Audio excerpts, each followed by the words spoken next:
એ આદરણીય ચેતરભાઈ વસાવાએ શીખવાડ્યું છે અને એ ચેતરભાઈ વસાવાના મૂલ્યોને લઈને આપણે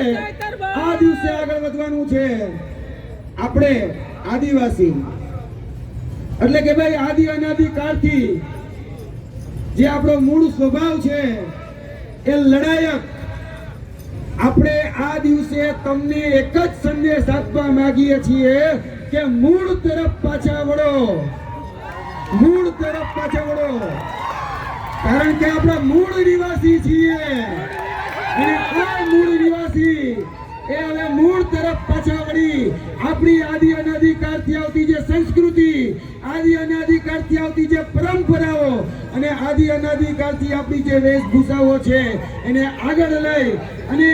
વર્તમાનની જરૂરિયાત એ શિક્ષણ, રોજગારી એમાં પણ આપણે પાછા ના વળીએ, કારણ કે હવે ઝૂકવાનો સમય નથી,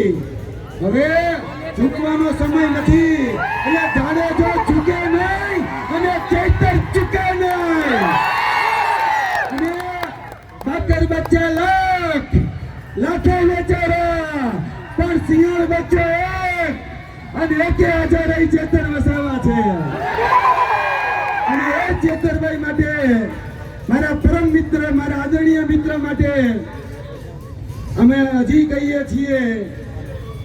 કે ભાઈ જે તમારે સીડી, જે તમારે ઈડી, જે સીબીઆઈ ફોજ જે લગાડવી હોય લગાડી દેજો, પણ આજે પણ જેલની અંદર બંધ અમારો ચૈતર સૌથી ભારી છે। અને આદરણીય ચેતરભાઈ મને ખૂબ યાદ આવે છે, કારણ કે આજથી 1 વર્ષ પહેલા અમે ગાંધીનગરમાં આદિવાસી અધિકાર દિવસના દિવસે હું અને ચેતરભાઈ વસાવા એ જ્યારે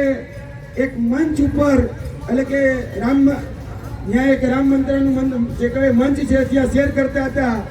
ત્યારે એને જે સંદેશો આપ્યો હતો એ સંદેશો કે ભાઈ આદિવાસી સમાજ